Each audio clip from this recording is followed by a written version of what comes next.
एक दिन भगवान विष्णु के धाम कौन पहुंच गया? नारद जी पहुंच गए।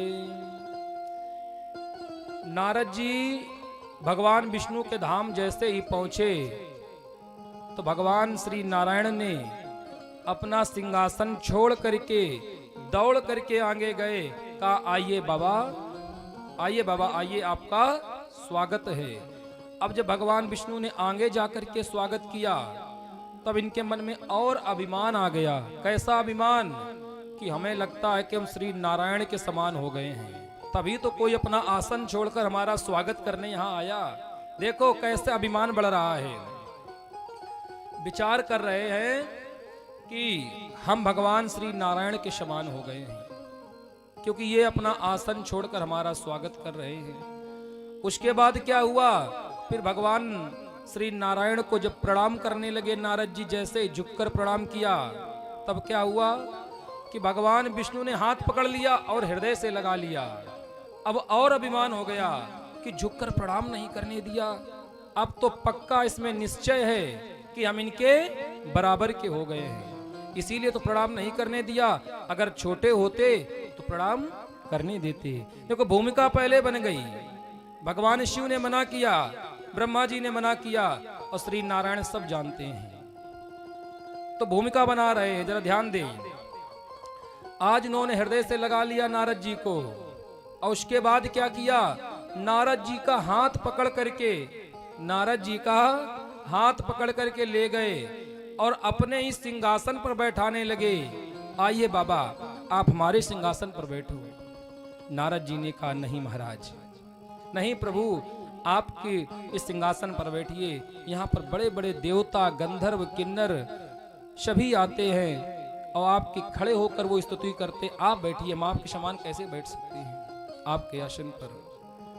तो भगवान विष्णु जी ने कहा, कोई बात नहीं, आओ हमारे बराबर से बैठ जाओ। उन्होंने अपने ही सिंहासन पर अपने साथ नारद जी को बैठा लिया।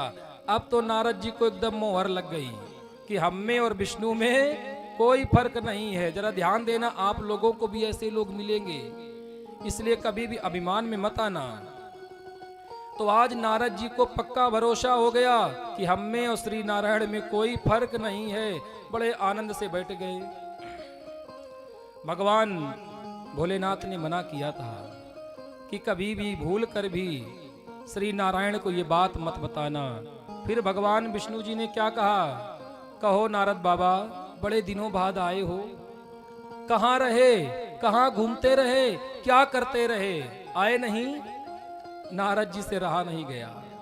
उन्होंने अपनी संपूर्ण गाथा आज भगवान विष्णु को सुना दी। कुछ ऐसे लोग होते हैं कि थोड़ी सी उपलब्धि पा जाएं, थोड़ा सा पद पाले तो ऐसा प्रचार करते हैं, ऐसा प्रसार करते हैं जैसे उनके समान कोई दूसरा है ही नहीं।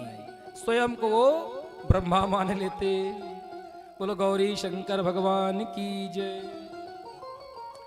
आज नारद जी ने संपूर्ण काम कथा सुना दी। किसको? भगवान श्री नारायण को। नारद जी ने जब अपनी कथा सुनाई तो भगवान विष्णु जी ने क्या कहा?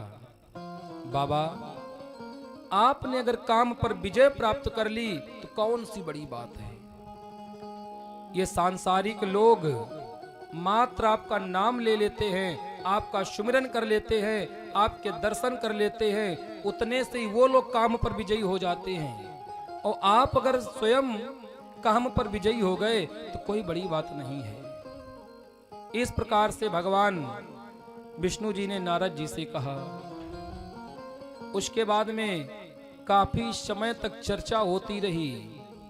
आज नारद जी के मन में संपूर्ण अहंकार की सृष्टि हो चुकी है। नारद जी के मन में विचार आ चुका है कि हम भगवान